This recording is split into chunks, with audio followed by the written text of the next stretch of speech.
नमस्कार, मी ॲडव्होकेट शिवाजी कांबळे, समाजवादी पार्टी चर्मकार सेल प्रदेशाध्यक्ष। मी जाहीर आवाहन करतो की समाजवादी नेते आणि सायंटिस्ट सोमन वांगचुक हे जंतर मंतर या ठिकाणी भारत देशातील जी नीट एक्झाम आहे, जे की आपल्या परिवारातले कुटुंबातले अनेक पालकांचे जे विद्यार्थी काही लाखात जी परीक्षा देऊन डॉक्टर होण्यासाठी प्रयत्न करीत असतात, या परीक्षेचा पेपर हा लीक झालेला आहे। याची जबाबदारी भारत देशाचे जे शिक्षण मंत्री धर्मेंद्र प्रधान यांची आहे। या मागणीला धरून सोमन वांगचुक हे आज 18 दिवस झाला, 18 दिवसापासून जंतर मंतर या ठिकाणी उपोषण बसलेले आहेत।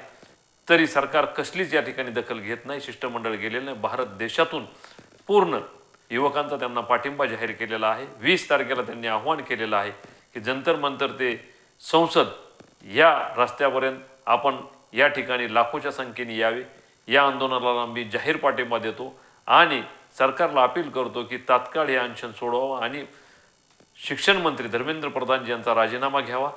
तर यावेळेस आपण जरी दिल्ली या ठिकाणी जाता न आलं तर आपल्या तालुक्यात आणि जिल्ह्यात आपण जाहीर ज्या ज्या ठिकाणी असेल त्या ठिकाणी सोमन वांगचुक यांना जाहीर समर्थन द्यावं आणि भारत सरकारने शिक्षण मंत्री धर्मेंद्र प्रधान यांचा राजीनामा घ्यावा, ही मागणी धरून या मागणीत जाहीर समर्थन करतो आणि थांबतो। जय हिंद, जय महाराष्ट्र।